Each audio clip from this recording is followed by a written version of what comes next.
Hello viewers, आज हम लोग बात करेंगे जो कॉम्प्लेक्स नंबर का जो सेकंड पार्ट था, जो रह गया था आर्गन प्लेन, जिसके बारे में हम लोगों ने लास्ट वीडियो में बात भी किया था। तो वहाँ से हम लोग आगे देखते हैं और कुछ टॉपिक जो रह गए थे वो यहाँ पे लिख दिया है मैंने। आर्गन प्लेन रह गया था, polar form of complex number रह गया था, और प्रिंसिपल आर्गुमेंट क्या होता है, मॉडुलस तो हम लोगों ने डिस्कस कर लिया था।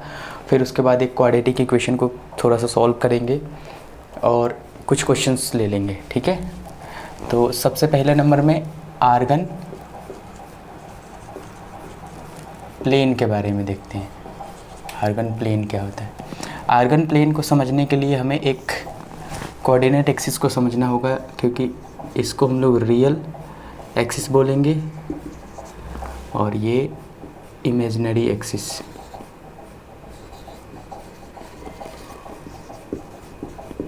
ठीक है, जैसे कोई कॉम्प्लेक्स नंबर हमारे पास a प्लस आयोटा b है।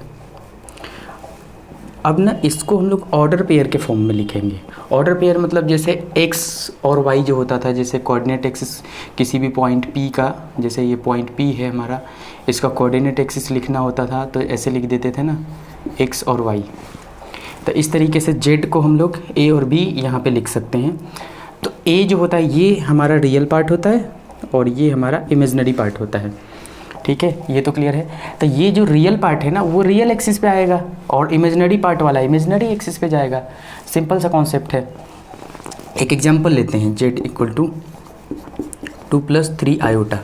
तो 2 और 3 दोनों ही प्लस में है तो ये फर्स्ट क्वाड्रेंट में जाएंगे। ये प्लस माइनस, जैसे एक और z, ये z1 ले लिया, ये z2 ले लिया, तो ये हो जाएगा 2 - 3 आयोटा। इसमें जो इसका रियल एक्सिस है वो प्लस में है और इमेजिनरी एक्सिस माइनस में है, ठीक है।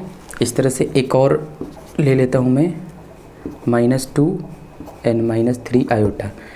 z4 ले लेता हूँ, -2 + 3 आयोटा, ठीक है। तो इन तीनों को, ये चारों नंबर्स को हमें इस पे दिखाना है। तो जैसे फर्स्ट वाला हो जाता हमारा 2 और 3, ये हो गया x पे, ये 2 लेंगे यहाँ पे और ये 3 लेंगे y पे, ठीक है। और नीचे में देखेंगे तो ये हो जाएगा 2n - 3, फोर्थ क्वाड्रेंट में चला जाएगा। इधर जब उसको माइनस करेंगे तो आ जाएगा, तो -2 - 3 आ जाएगा, ठीक है।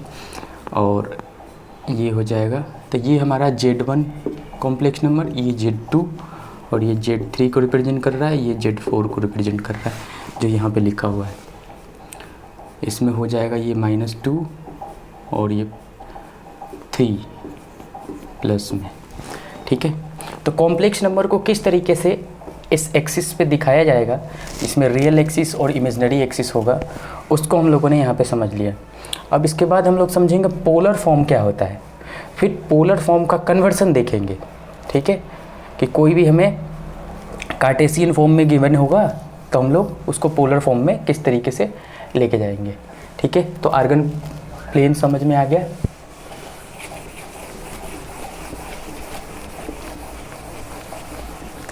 बिल्कुल इजी है। इसके बाद हम लोगों को समझना था ये पोलर फॉर्म। अब ये पोलर फॉर्म होता क्या है? जैसे कॉम्प्लेक्स नंबर को दिखाने का और भी तरीका है, r cos theta plus iota sine theta. अब ये समझ ही नहीं आया होगा कि ये क्या आ गया, r क्या है, साइन थीटा cos थीटा कहाँ से आ गया यहाँ पे। तो इसको समझते हैं, इसको हम लोग प्रूफ भी करेंगे कि किस तरीके से ये हो रहा है, ठीक है। तो जैसे हमने एक let z equal to a plus iota b, ठीक है। इसको हम लोग कोऑर्डिनेट एक्सिस पे दिखाते हैं। यहाँ पे रियल एक्सिस पे ये रियल वाला हो जाएगा a, और यहाँ पे ये पॉइंट है तो इसका कोऑर्डिनेट a और b हो जाएगा। तो ये वाला b हो गया और यहाँ से यहाँ तक जो होगा जिसको हम लोग r बोलेंगे, और ये जिस एंगल पे होगा यहाँ से उसको थीटा बोला जाएगा। और ये जो थीटा होता है ना, इसी को आर्गुमेंट बोलते हैं, ठीक है। और ये जो r होता है इसको modulus of complex number, modulus बोलते हैं, ठीक है। तो यहाँ पे हम लोगों को ए और बी की वैल्यू फाइंड आउट करनी है। उसके बाद जैसे हम लोग पुट करेंगे तो ये हमारा मिल जाएगा। तो देखते हैं, इसमें सबसे पहले नंबर में मैं लिखता हूँ, यहाँ पे साइन थीटा वाला लिखता हूँ। तो साइन थीटा इक्वल टू हो जाता है पी अपॉन एच, ये हम लोगों ने 10th क्लास में ही देखा था। पी, यहाँ से थीटा के जो सामने होता है वो पी होता है, तो ये बी अपॉन जो इसका हाइपोटेनस कितना है, आर। तो बी की वैल्यू यहाँ से निकल जाएगी, क्या हो जाएगा, आर साइन थीटा। ठीक है, ये बी की वैल्यू आ गई। अब इस तरीके से हम लोग कॉस लिख देते हैं यहाँ पे, cos theta equal to B upon, अब ये बी कौन सा है, ये बेस वाला बी है, बी अपॉन एच। यहाँ पे बी कितना है, इस थीटा के लिए बेस ए हो जाएगा। कंफ्यूज नहीं होना है इस वाले बी में और इसमें। मैंने इसको एक काम करता हूँ, इसको कैपिटल में ही लिख देता हूँ। ठीक है, तो ए अपॉन आर, यहाँ से ए की वैल्यू फाइंड आउट हो गई, तो आर इंटू कॉस थीटा। ठीक है, अब जो हमने लिखा है ये complex number z equal to A plus iota B, इसमें ए और बी की वैल्यू पुट कर देते हैं। यहाँ पे हो जाएगा r कॉस थीटा और यहाँ पे हो जाएगा r iota into r sign theta. ठीक है, इसमें से r कॉमन हो जाएगा, तो ये कॉमन लेंगे तो ये cos theta plus iota sine theta. ठीक है, तो ये हमने जेड को ही रिप्रेजेंट कर दिया, तो यही हमारा पोलर फॉर्म होता है, पोलर फॉर्म, जिसमें आर क्या है, थीटा आर्गुमेंट है, आर हमारा मॉडुलस है। ठीक है, तो ये पोलर फॉर्म क्लियर हो गया। अब कुछ क्वेश्चंस देखेंगे, पहले ये समझ लेते हैं वो प्रिंसिपल आर्गुमेंट क्या होता है। आर्गुमेंट तो ये हो गया, ठीक है, तो प्रिंसिपल आर्गुमेंट फाइंड आउट करने के लिए हम लोग एक कॉम्प्लेक्स नंबर ऐसे ही लिखेंगे,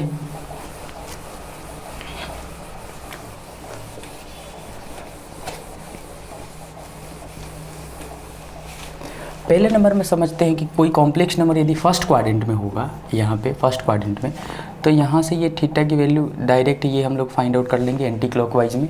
ठीक है, और वही नंबर हमारा सेकंड क्वाड्रेंट में होगा, तो ये यहाँ से सबसे नियरेस्ट होगा, उसके एंगल जैसे 30 हो गया तो 30 यहाँ से भी होगा, तो ये 180 यहाँ से लेकर के ये 180 मतलब ये पाई होता है, ये π/2 होता है, ये 3π/2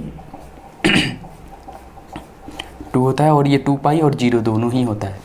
ठीक है, लेकिन इसमें 2π का कोई कॉन्सेप्ट नहीं है, इसमें एंटी क्लॉकवाइज में यहाँ तक जाते हैं, यानी प्रिंसिपल आर्गुमेंट जो होगा वो -π से लेकर के और π तक होता है। ठीक है, इसके बीच में होना चाहिए, तो ये यहाँ से ये क्वाड्रेंट हो जाएगा इधर से। ठीक है, सेकंड क्वाड्रेंट के लिए हो जाएगा, थर्ड क्वाड्रेंट होगा तो इसमें कॉम्प्लेक्स नंबर यहाँ पे होगा, तो ये यहाँ से इधर ले लेंगे। ठीक है, और जब फोर्थ क्वाड्रेंट में होगा तो इसमें सिर्फ निगेटिव में आ जाता है, जब क्लॉकवाइज करते हैं तो ये निगेटिव में काउंट होता है। ठीक है, तो यहाँ पर ये 4 चीज़ें हो गई। तो जैसे हम लोग समझ लेते हैं कि फर्स्ट क्वाड्रेंट में होगा, जब फर्स्ट क्वाड्रेंट में होगा तो अच्छा वो क्वेश्चन से समझ लेंगे, क्वेश्चन से समझेंगे तो ज़्यादा अच्छे से समझ आएगा। ठीक है, तो इसके बाद हम लोग क्वेश्चन ले लेंगे। एक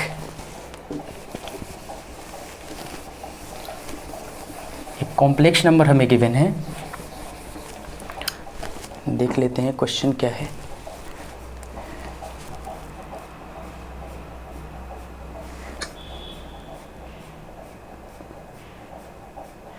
represent the complex number, represent the complex number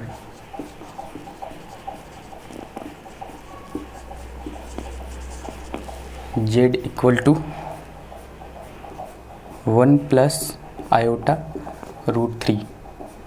ठीक है, in the polar form, in the polar form, हमें पोलर फॉर्म में कन्वर्ट करना है। ठीक है, तो देखते हैं पोलर फॉर्म। किस तरीके से कन्वर्ट किया जाएगा। तो इसमें हमें रियल पार्ट इमेजिनरी पार्ट दिख रहा है। पोलर फॉर्म का मतलब कि जैसे ये एक आर कॉस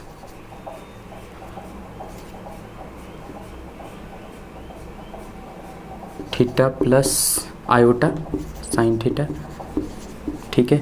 तो हमें आर पहले फाइंड आउट करना है। आर कैसे फाइंड आउट किया जाता है, तो कोई भी नंबर है, जैसे ये हमारा कॉम्प्लेक्स नंबर है, तो आर की वैल्यू जो होती है अंडर रूट रियल पार्ट का स्क्वायर और इमेजिनरी पार्ट का स्क्वायर। तो 1 का स्क्वायर प्लस √3 का होल स्क्वायर, तो यहाँ से निकल आएगा 1 + 3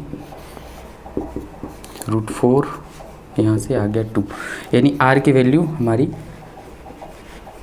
इसके मॉडुलस की वैल्यू 2 आ गई, ठीक है। अब हम लोग थीटा के पास जाएंगे। थीटा कैसे फाइंड आउट होता है, तो थीटा को फाइंड आउट करने के लिए tan थीटा के पास हमें जाना होता है। तो tan थीटा P/B होता है, B कैपिटल वाला लिख रहा हूँ। तो P जो हम लोगों ने उस टाइम पे फिगर बनाया था, ये हमारा A था, ये B था, ये R था और ये थीटा था। तो यहाँ से tan थीटा, तो P की जगह पे यहाँ पे B होगा और इसके जगह पे नीचे B, इसके लिए बेस A है तो A हो जाएगा, तो B/A आ जाएगा। B मतलब कि इसमें जैसे कॉम्प्लेक्स नंबर कोई है A + आयोटा B, तो इसमें B मतलब इमेजिनरी पार्ट और A मतलब उसका रियल पार्ट, ठीक है। तो थीटा = ये हो गया यहाँ से। तो हम लोग को थीटा जब चाहिए तो इसमें tan इन्वर्स, अब ये इन्वर्स क्या होता है इसके बारे में हम लोग जब क्वेश्चन से करेंगे तो समझ आ जाएगा। यहाँ पे हम लोग डायरेक्टली एग्जांपल जो हमने लिया ये तो मैंने समझाने के लिए दे दिया, यहाँ पे डायरेक्टली हम लोग ये थीटा का एग्जांपल भी ले सकते हैं। तो tan इन्वर्स B की वैल्यू क्या है, √3 है और ये A की वैल्यू क्या है, 1 है। तो tan इन्वर्स √3 है, tan थीटा की वैल्यू 60 हो जाती है, 60 डिग्री, और इसको रेडियन में जब कन्वर्ट करते हैं तो π/3 हो जाता है, ठीक है। तो ये तो फर्स्ट क्वाड्रेंट में है, ये वाला देख के ही पता चल रहा है कि ये फर्स्ट क्वाड्रेंट का नंबर है, तो फिर कोई दिक्कत ही नहीं है। फर्स्ट क्वाड्रेंट में तो डायरेक्टली यही होता है, ठीक है। अभी समझ देंगे हम लोग, इसको समझ लेंगे। फर्स्ट क्वाड्रेंट में होगा तो उसमें प्रिंसिपल आर्गूमेंट की वैल्यू जो होगी ना थीटा, वो डायरेक्टली जो भी आएगा वही अल्फ़ा के इक्वल हो जाएगा। सेकेंड में होगा अल्फ़ा को ही लिख लेते हैं, तो वो थीटा के इक्वल हो जाएगा अल्फ़ा। जब सेकेंड क्वाड्रेंट में होगा तो सेकेंड क्वाड्रेंट में यहाँ पे नहीं, यहाँ पे मैं बता देता हूँ। सेकेंड क्वाड्रेंट में ये रहा, तो 180 में से माइनस करेंगे तो वहाँ पहुँचेंगे सेकेंड क्वाड्रेंट में। तो 180 मतलब π- ये थीटा, π- हो जाएगा। थर्ड क्वाड्रेंट की बात होगी तो अल्फ़ा कैसे निकलेगा, उसमें -π + थीटा। अब ये -π + थीटा, इसको मैं ऐसे लिख देता हूँ कॉमन लेकर के, ठीक है। और फोर्थ क्वाड्रेंट में होता तो उसमें तो -θ हो जाता, ठीक है। तो ये कॉन्सेप्ट समझ आ गया। ये नहीं भी आया तो क्वेश्चन से समझ आ जाएगा और अच्छे से। जैसे इसी क्वेश्चन में थीटा की वैल्यू π/3 आ गई, तो π/3 कहाँ पे लाई कर रहा है, ये 1 और √3, ये तो फर्स्ट क्वाड्रेंट का है ना। तो फर्स्ट क्वाड्रेंट में जो अल्फ़ा होता है वही, जो थीटा होता है वही अल्फ़ा हो जाता है, मतलब उसमें प्रिंसिपल आर्गूमेंट तो वही के वही हो जाता है, इसमें कोई दिक्कत ही नहीं है। अब हम लोग चेक करते हैं, एक क्वेश्चन को चेंज करते हैं। यहाँ पे इस प्लस को ना मैं माइनस कर देता हूँ, ठीक है। तो इसको जब प्लस को माइनस करेंगे तो सब कुछ चेंज करना पड़ेगा हमें। यहाँ पे √3 की जगह पे -√3 का स्क्वायर करना होगा, इसमें माइनस करेंगे तो ये तो प्लस ही आ जाएगा, मतलब ये मॉडुलस में कोई भी चेंज नहीं होगा। यहाँ पर ये सब कुछ वैसा ही होगा, लेकिन यहाँ पे ये √3 जो माइनस में है, ये माइनस में, तो ये थीटा की वैल्यू π/3 तो आ गई, लेकिन हमें प्रिंसिपल आर्गूमेंट जब फाइंड आउट करना होगा ना, तो ये सेकंड क्वाड्रेंट में, ये कौन से क्वाड्रेंट में आएगा, 1 और -√3, ये कौन से क्वाड्रेंट में आएगा जिसमें x निगेटिव है, ये वाला x पॉजिटिव है और y निगेटिव है, वो तो फोर्थ क्वाड्रेंट हो गया। तो फोर्थ क्वाड्रेंट में तो सीधे अल्फ़ा माइनस आ जाता है, तो इसमें तो माइनस हो जाएगा। तो अल्फ़ा की वैल्यू क्या हो जाएगी, -π/3, तो प्रिंसिपल आर्गूमेंट। अब हम लोगों को वो कॉम्प्लेक्स नंबर लिखना है, तो वो कॉम्प्लेक्स नंबर हम लोगों ने ये लिखा है, तो इसी के नीचे मैं लिख देता हूँ, या यहाँ पे भी दिख जाएगा, मैं लिख देता हूँ। तो कॉम्प्लेक्स नंबर हो जाएगा 2 इंटू ये कॉस माइनस और प्लस आयोटा साइन माइनस π/3। ठीक है, ये इसका फाइनल आंसर हो जाएगा। ठीक है, इस तरह से एक और क्वेश्चन देखते हैं हम लोग। इसमें हम लोग दोनों में माइनस कर देते हैं, तो क्या होगा। ये कुछ इम्पोर्टेंट कॉन्सेप्ट है। ठीक है,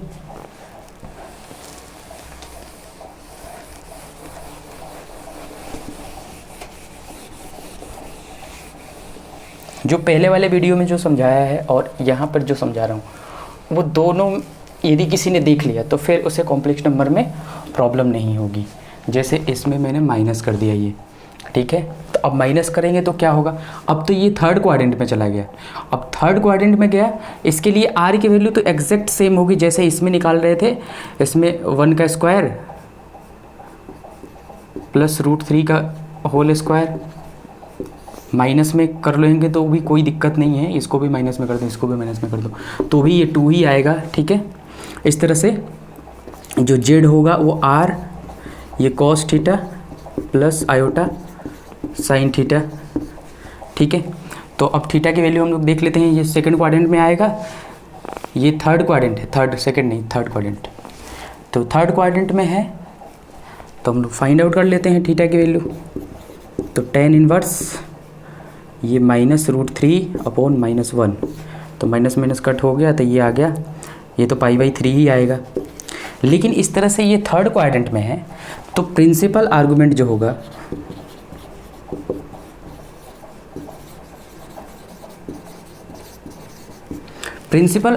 होगा अब थर्ड क्वाड्रेंट में क्या होता है, तो -π माइनस थीटा, ये ब्रैकेट में। अब ये किस तरीके से आया है ये समझ सकते हैं हम लोग। यहाँ से जैसे ये थर्ड क्वाड्रेंट में है, तो यहाँ से यहाँ तक ये -π हुआ, -π में से कुछ ना कुछ माइनस हुआ है। ठीक है, अब ये माइनस नहीं होगा, एक्चुअल में यहाँ पे प्लस करेंगे तो माइनस होगा, क्योंकि ये ऑलरेडी माइनस में आएगा, क्योंकि ये -π यही होता है। यहाँ से जब हम लोग क्लॉकवाइज चलेंगे तो ये -π होगा, जब एंटी क्लॉकवाइज चलेंगे तो यही वाला पाई हो जाता है। ठीक है, तो ये एक्चुअल में है ऐसा, π प्लस थीटा है, तो ही ना इधर पीछे की तरफ आएंगे जब इसमें ऐड करेंगे तो यहाँ पे हमने थीटा की वैल्यू निकाल लिया था π/3, तो ये आ जाएगा -π प्लस π/3। तो यहाँ से सॉल्व करेंगे इसको, तो जब ऐड करेंगे तो ये -3 और प्लस, तो -2 π/3, -2 π/3 आ जाएगा। ठीक है, अब हम लोग उस नंबर को लिख देंगे यहाँ पोलर फॉर्म में।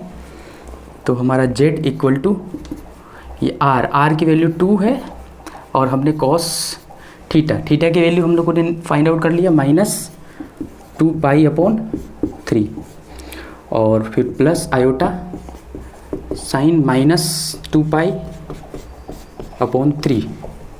ठीक है,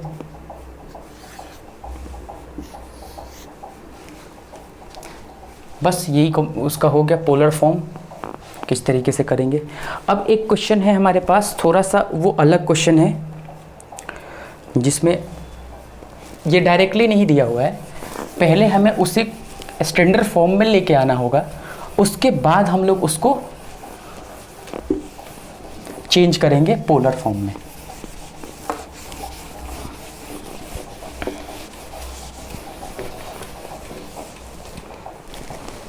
क्वेश्चन है,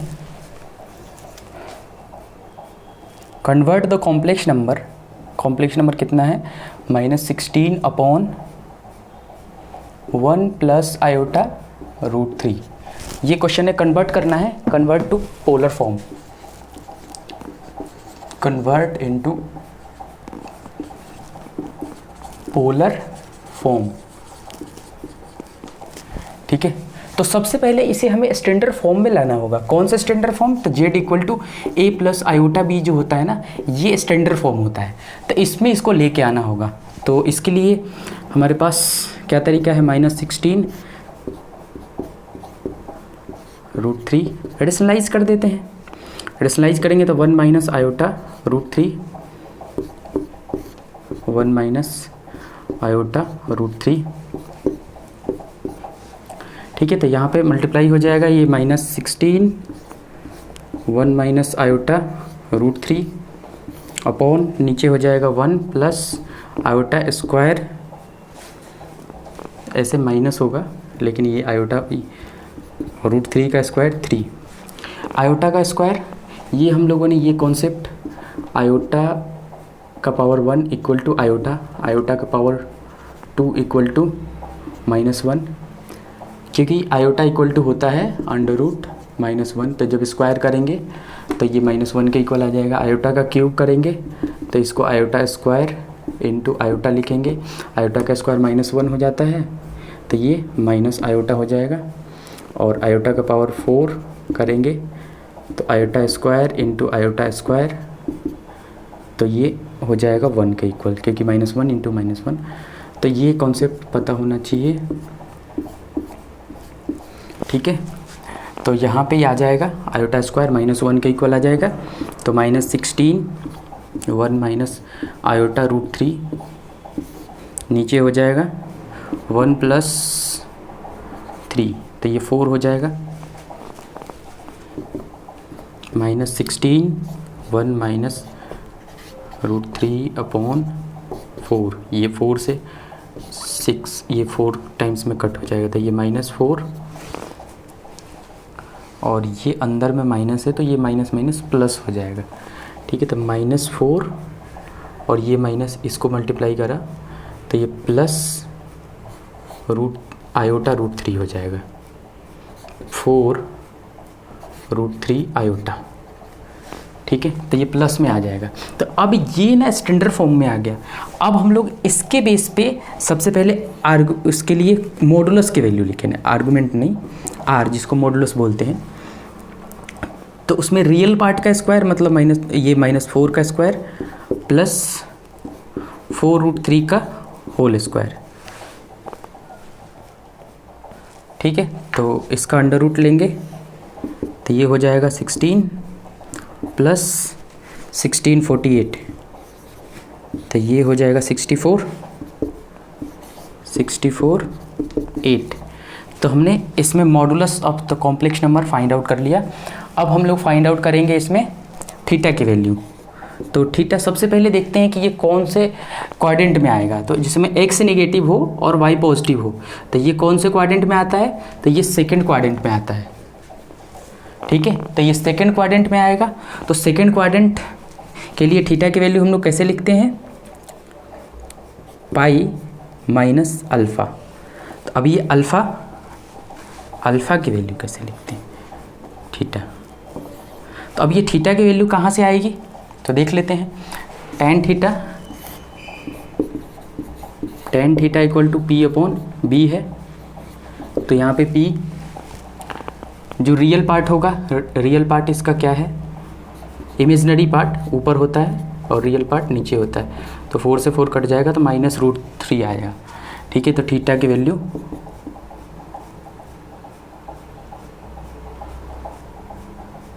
इन्वर्स कर लेंगे तो आ जाएगा, उसमें तो माइनस हम लोग डायरेक्ट π/3 ही लिखेंगे और यहाँ पे उसको करके और तब माइनस कर लेंगे, पाई माइनस π/3।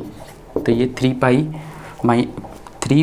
माइनस पाई, तो 2π/3। ठीक है, तो ये 2π/3 ये उसका प्रिंसिपल आर्गुमेंट हो गया।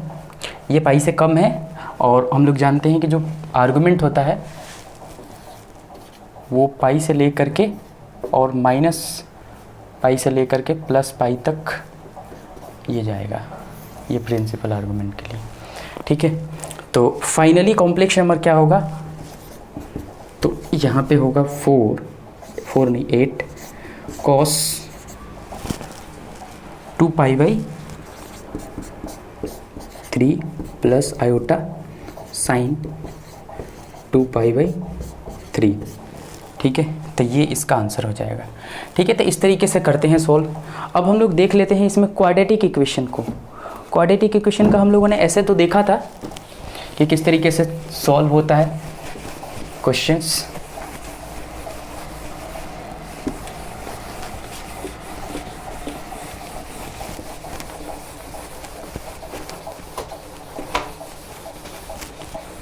इसमें स्टैंडर्ड इक्वेशन क्या होता है, A X square plus B X plus C, ठीक है, इक्वल टू 0। इस तरह से इसमें हम लोग जब x की वैल्यू लिखते हैं, जब d की वैल्यू लिखते हैं डिस्क्रिमिनेंट की, उसी के बेस पे तो सब डिसाइड होता था, बी स्क्वायर माइनस 4ac।